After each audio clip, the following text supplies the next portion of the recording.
এখনো সীমান্তে হত্যা হয়। যদি সীমান্তে হত্যা হয় তাহলে ওবায়দুল কাদের অন্যান্য মন্ত্রী এমপিরা এই চোরাই পথে ভারত গেল কিভাবে? তাদেরকে কেন গুলি করে নাই? একটা কৃষককে গুলি করেন, আর আওয়ামী লীগের মুজিব কোট করা পড়া যার সীমান্ত অতিক্রম করে তারে করেন না, তাহলে ওরা কি আপনার দেশের নাগরিক?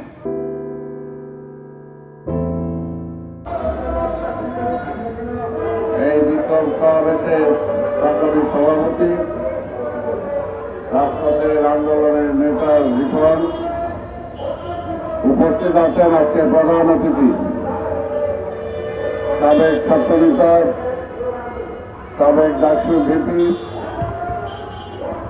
নাগরিক ঐক্যের সংগ্রামী আহ্বায়ক জনাব মাহমুদুর রহমান মান্না, উপস্থিত আছেন 90-এর ছাত্র গণ অভ্যুত্থানের অন্যতম সিপাহ সালার বিএনপির চেয়ারপারসন উপদেষ্টা কাউন্সিলের সদস্য হাবিবুর রহমান হাবিব, উপস্থিত আছেন আন্দোলন সংগ্রামের আরেক সাবেক যুব নেতা, বিএনপির যুব মহাসচিব অ্যাডভোকেট আব্দুল সালাম আজাদ সহ অন্যান্য নেতৃবৃন্দ, সমবেত ভাই ও বোনেরা, আসসালামু আলাইকুম। বক্তব্য অনেক হয়েছে, মান্না ভাই বলবেন। এবং চতুর্দিকে আশেপাশের যে অবস্থা, এখানে আসলে বক্তৃতা দেওয়াটাও খুব একটা কষ্টের ব্যাপার। এটা গলার সাথে সংগ্রাম করা, এছাড়া আর কিছু না। আমি কয়েকটি কথা বলেই শেষ করব। সর্বত বন্ধুগণ, এই যে আমার অ্যানাউন্সমেন্ট যিনি দিলেন, তিনি বললেন এটাই সত্য যে আমরা সবাই বলি, কিন্তু কেউ ইতিহাস থেকে শিক্ষা নেই না। আজকে বর্তমান অন্তর্বর্তীকালীন সরকার তাদের আচার আচরণ কাজকর্ম দেখে মনে হচ্ছে তারা দীর্ঘদিনের জন্য একটা ক্ষমতায় আসছে। আরে বাবা, আপনাদের কাজ তো জিনিসপত্রের দামের উপর ট্যাক্স বাড়ানো না। হাসিনারে বিদায় করা হয়েছে ট্যাক্স কমানোর জন্য। আপনারা এসব ট্যাক্স বাড়াই দিলেন, তাহলে তো পাবলিক বলবে যে হাসিনা তাহলে কি ভুল করছিল। আমরা তো ওই কথাটা শুনতে চাই না। হাসিনা কোন অবস্থাতেই ভালো ছিল না। কাজেই আপনাদের এই কাজ না, বারবার বলতেছি, ওই সরকার আছে কোথায় বোঝা যায়। রেডিও টেলিভিশনে যখন সরকারের উপদেষ্টাদের দেখা যায়, তখন বোঝা যায় একটা সরকার আছে। আর এই যে দাম বাড়াইলেন, বিভিন্ন কাজকর্ম করলেন, তখন বোঝা যায় যে সরকার একটা আছে। কিন্তু সাধারণ মানুষ টের পাচ্ছে না যে সরকার আছে। ঢাকা শহরের এই যানজট দেখে মনে হয় না যে দেশে একটা সরকার আছে। জিনিসপত্রের দাম যখন কমে না, তখন মনে হয় না একটা সরকার আছে। তাই আমরা বলেছি, আপনার ওই পাঠশালা পরিকল্পনা বন্ধ করেন। দেশ চালানোর জন্য যে আনুষঙ্গিক সব কিছু আপনার দরকার, সেটা আপনার নাই। তাই দেশ পরিচালনার চিন্তা না করে নির্বাচন পরিচালনার দিকে আপনি দৃষ্টি দেন। কিভাবে একটা গ্রহণযোগ্য নির্বাচন করতে পারেন, আর ডে টু ডে ওয়ার্ক, সরকারের প্রতিদিনের যে কাজকর্ম, যেটা না করলে রাষ্ট্রের ব্যবস্থা খর্ব হবে, আন্তর্জাতিক ক্ষেত্রে দেশের অসুবিধা হবে। খালি সেই সমস্ত কাজকর্মগুলোই করেন আল্লাহর রাস্তায়, আর সব করতে যায় না। এই যে দাবি দেওয়া যে শুরু হয়েছে, এই সমস্ত দাবি দেওয়াকে আপনি পূরণ করতে পারবেন? আপনার পক্ষে তো সম্ভব না। তা আপনি কেন এখনো ঘোষণা দেন না যে এই সরকারের কাছে দাবি দেওয়া করে কোনো লাভ নাই, নির্বাচিত সরকার আসলে তাদের কাছে দাবি দেওয়া দিয়েন? এই সরকারের কাজ একটাই হওয়া উচিত, বিগত ফ্যাসিবাদ গণবিরোধী যে আইনগুলো করেছে, জনগণের স্বার্থ বিরোধী যে আইন করেছে, সেগুলোকে বাতিল করা। সেগুলো তো বাতিল কি করছেন আমরা তো দেখি না। আমরা চাই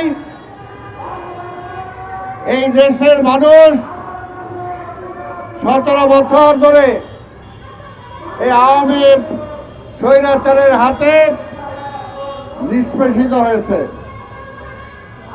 জিনিসপত্রের দাম বাড়ানো হয়েছে, চাকরির ক্ষেত্রে বৈষম্য হয়েছে, ব্যাংক বাণিজ্য লুটপাট হয়েছে। আমরা হাজার বলার পরেও ওই লুটেরাদেরকে এখনো আপনি গ্রেপ্তার করেন নাই। তারা বহাল তবিয়তে যার যার বাড়িতে ঠিকই আছে। আমরা বলতে চাই, একটি নির্বাচিত সরকার ছাড়া কোনোভাবে আপনাদের দাবি দাওয়া পূরণ হবে না। আল্লাহর রাস্তায় আসেন, মাঠে আর নির্বাচনের জন্য স্লোগান দেই। নির্বাচন আসলেই শিক্ষকদের বলেন, জাতীয় সমস্যা বলেন, সব সমস্যার সমাধান করতে পারবে একটি নির্বাচিত সরকার। সেই কারণেই আওয়ামী লীগের দোসরদেরকে এখনো সব জায়গায় বহাল রেখে কোনোভাবে ভালো কোনো কাজ হবে না। ডক্টর ইউনূস সাহেবকে বলবো, আপনি সেই দিকে দৃষ্টি দেন। রোড ম্যাপ বারবার আমরা বলতেছি, এখন পর্যন্ত একটা নির্বাচনী রোড ম্যাপ দিচ্ছেন না। কারণটা কি? আর ভাই, দল যদি কেউ করতে চায় করুক, আমাদের তো আপত্তি নাই। দল করেন, একে ভালো মানুষ ফেরেশতাই না নির্বাচনে দাঁড় করায় দেন, তারপর তারা জিতে আসুক, কেউ তো আপত্তি করবে না। কিন্তু জিতাবে তো জনগণ। জনগণের অধিকারটা আগে ফিরে দেন। 15 বছর যাবৎ জনগণ ভোট দিতে পারে না। যারা ভোট চায় না তারা জনগণের বন্ধু হইতে পারে না। কি বলে, যারা ভোট চায় না তারা জনগণের বন্ধু হতে পারে? আর নির্বাচন যদি হয় তাহলে দেশের স্বৈরাচারের জন্ম হইতে পারে না। আমরা তো 31 দফায় পরিষ্কার করে বলেছি এবং আমরা চ্যালেঞ্জ দিচ্ছি, আমাদের নেতা তারেক রহমান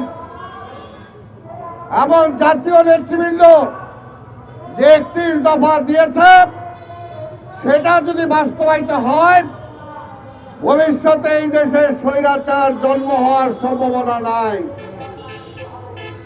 আর সবচেয়ে বড় কথা, যে আজকে আধিপত্যবাদী শক্তির বিরুদ্ধে লড়াই করতে হলে জাতি যে ঐক্যবদ্ধ হয়েছে, এই ঐক্যবদ্ধ শক্তিটা দরকার। এখনো বিভিন্নভাবে চেষ্টা করা হচ্ছে দেশকে ক্ষতিগ্রস্ত করার। কারণ বাংলাদেশকে ভারত একটা বাজারে রূপান্তরিত করছিল। আমার ছেলেমেয়েরা চাকরি পায় না, তারা এখানে এসে চাকরি করে টাকা নিয়ে যায়। ফরেন রেমিটেন্স ভারতের বাংলাদেশ থেকে দ্বিতীয় রেমিটেন্স যায় ভারতে। তা আমরা কয় পয়সা পাই ভারত থেকে? এগুলো বলছি বলেই আমরা ভারত বিরোধী। ভারত বিরোধীরা আমরা বাংলাদেশের পক্ষে। সোজা কথা, সেটার জন্য এখনো ষড়যন্ত্র চলছে। আমরা পরিষ্কার বলতে চাই, এখনো সীমান্তে হত্যা হয়। যদি সীমান্তে হত্যা হয়, তাহলে ওবায়দুল কাদের, অন্যান্য মন্ত্রী এমপিরা এই চোরাই পথে ভারত গেল কিভাবে? তাদেরকে কেন গুলি করে নাই? একটা কৃষককে গুলি করেন, আর আওয়ামী লীগের মুজিব কোট করা পরা যার সীমান্ত অতিক্রম করে তারে করেন না, তাহলে ওরা কি আপনার দেশের নাগরিক?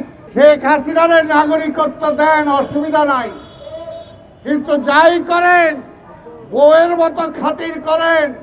কিন্তু তারপরও পরিষ্কার কথা, শেখ হাসিনা এই দেশে গণহত্যা চালিয়েছে, আমার মায়ের বুক খালি করেছে। আবার ইলিয়াস আলী চৌধুরী আলমকে আমরা এখনো খুঁজে পাই নাই। সেটার জন্য হাসিনাকে আদালতে দাঁড়াতেই হবে। পরিষ্কার কথা। change tv.press এক ফোঁটা হলুদ নেই।